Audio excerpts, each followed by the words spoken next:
In our Sunrise Smart Start, we're going live to Washington, D.C. on the latest on Roe v. Wade. Joined by Washington correspondent Anna Warnicki this morning, live in D.C. Anna, good morning.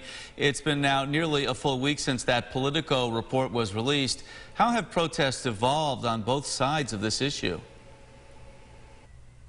Good morning. Well, we've seen protests over the weekend all across the country. A lot of Democrats coming out, Democratic lawmakers turning out to these protests, just really upset with this leaked opinion that could possibly overturn Roe v. Wade. And we're seeing that also being impacted on Capitol Hill. Democrats are returning back here today. And Senate Majority Leader Chuck Schumer says that the Senate will vote this week on a bill that would make Roe v. Wade a federal law. So, they're really hoping to push forward with that vote this week. They don't have the votes right now to pass that bill, but they said they're going to still move ahead with it. Democrats say that they want every senator's position to go on the record. And Anna, are lawmakers concerned with how this might impact the midterm elections? What we're really hearing from Democrats is this message to their base that's angry or frustrated with the possibility of Roe v. Wade being overturned, is that they take that anger to the polls this November. They're really hoping this will energize and fuel their base to turn out this November. They're really stressing the importance of voting, not just at the national level, but also at the local level, because that's where these decisions will be made if Roe v. Wade is overturned. Anna, thank you. Definitely following the story closely, and a decision in the case had been expected before the court begins its summer recess in late June or early July. Well, breaking news this morning, an arrest has been made in connection to yesterday's murder on North Plymouth Avenue. Erica Cost is live this morning at the Public Safety Building in Rochester with the very latest. Erica, good morning. Good morning. Police have identified 29-year-old parolee Justin Singleton as a suspect in the murder of 46-year-old Jan Perez. The investigation further revealed the motive for the murder was tied to an illegal drug trade. Some more on Singleton. Police say he's prohibited from legally possessing a weapon as a result of his prior 4 felony and 2 misdemeanor convictions. Singleton was paroled and released from prison last month. Definitely a busy weekend for police overall. Multiple shootings, a teen also fighting for his life right now from a shooting on Pierpont Street yesterday. Police say they're frustrated answering calls on a holiday that's supposed to be peaceful. A lot of this is just disputes, unfortunately, and I hate to say it, but disputes are they're becoming fatal at this point. I mean, we shouldn't have 5 shootings on a Sunday, let alone Mother's Day. Now, city officials say they've been amping up community organizations' anti-violence initiatives. They say they're also focusing on improving 11% of the city's segments that are the most troubled. In Rochester, Erica Cost, News 8. Erica, thank you. City leaders adding they need help from the community when it comes to tips. Report anonymously through 911 or Crime Stoppers. Well, new this morning, 3 houses struck by gunfire overnight in Rochester. First, a house on Grand Avenue hit by bullets around 11:45 last night. 8 people were inside, including 5 children. Then, just before 1:30 a.m. on Ackerman Street, a house with 6 people inside, including 4 children, was struck by gunfire. And then around 2:30, a house on Wellington Avenue hit by gunfire as well. A bullet entered the room where a 2-year-old was sleeping. Nobody was injured in any of these incidents, but anyone with information is asked to call 911. The man charged with attempted murder of a police officer was arraigned over the weekend. Police say 32-year-old Donovan Humphrey shot at police officers who responded to a domestic dispute early Friday morning. Officers returned fire, and investigators say Humphrey's gun jammed, causing him to attempt to flee. Humphrey wasn't legally allowed to own a gun due to prior felonies, including a 2007 murder on Fulton Avenue. A 20-year-old shot Friday night on Columbia Avenue in Rochester. Police say this happened just after 11. The 20-year-old taken to the hospital with a gunshot wound to the upper body. Non-life-threatening injuries here. There are no suspects in custody. And a 17-year-old was shot overnight on Friday. This happened in the area of Silver Street and Dangler Street. Police say they found the victim in a car that had been shot on Lyle Avenue. He was taken to the hospital with non-life-threatening injuries.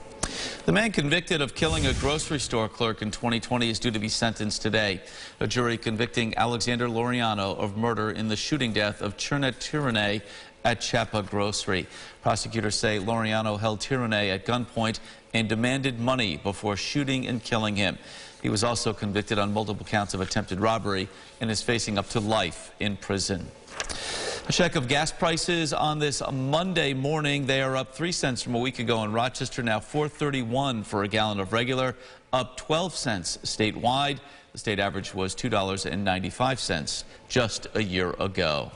The LILAC Festival opening over the weekend. Many taking advantage of the sunshine yesterday on Mother's Day, heading out to Highland Park to see the lilacs, shop at local vendors and food trucks, listen to some live music, and of course visit the News 8 tent.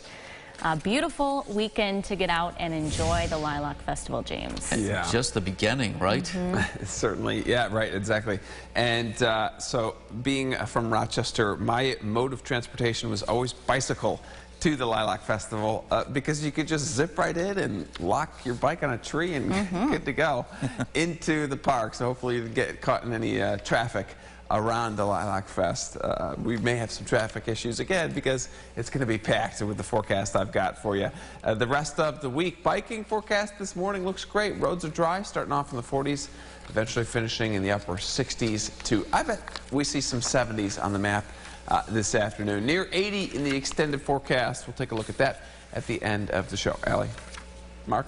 All right, James, thank you. Well, speaking of traffic at the LILAC Fest, and no traffic to speak of at this hour. You see decent volume on 490 in your view here on the west side, but no accidents on 390, 490, or 590 as you make your way out the door at this hour.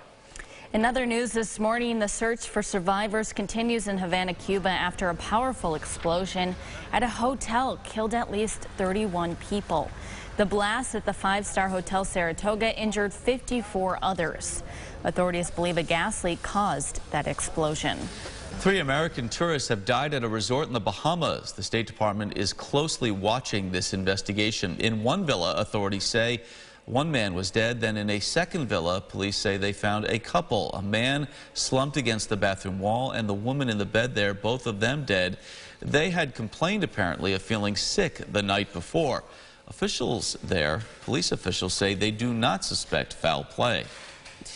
Well, in news from around the state this morning, the man accused of shooting 10 people on a subway train in Brooklyn last month has been indicted in federal court. 62-year-old Frank James allegedly set smoke bombs off and fired a gun 33 times. He is facing terrorism and weapons charges. If convicted on that terrorism charge, James could face life in prison. Syracuse police holding a gun buyback in partnership with the state attorney general's office.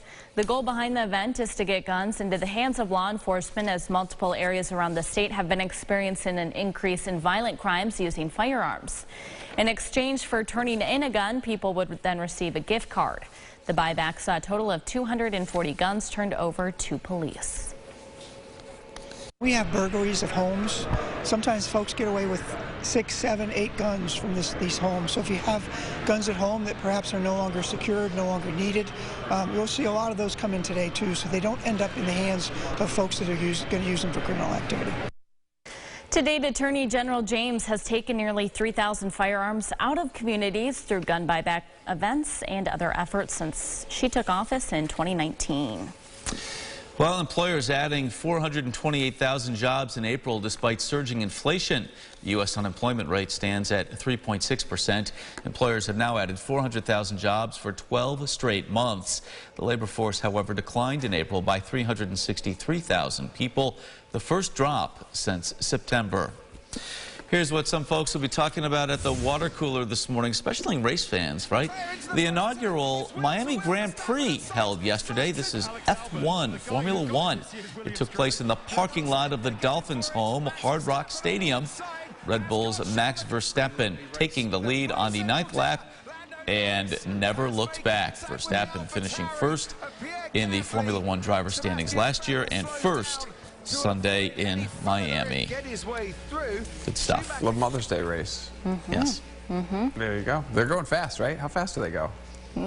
On a road course like that, I don't know. In the straights, 150? Yeah, maybe $1.50, and then you got to back it right back down in those curves. Pretty fast. Yeah, because NASCAR is like 200, I think. So they slow it down. On the restrictor plate tracks, yeah, they can get up right about there. Right, yeah. Bus stop, buses go 10, 15 miles per hour, maybe. Really a gorgeous day for the bus stop. It's jacket worthy this morning, but make sure your kids bring the jacket home because they won't want it in the afternoon. Warm and sunny, a beautiful day for you today. Sunscreen worthy, certainly. On exposed skin. 8-day forecast here, just keep it going. Tuesday looks great, likely 80s by the end of the week. Oh, love to see it, James. Thank you. And thank you so much for watching News 8 at Sunrise. Our next update is in 30 minutes. CBS Mornings is up next. Have a great Monday. Follow News 8 wherever you are on RochesterFirst.com, Facebook, Twitter, and on our app for news and weather.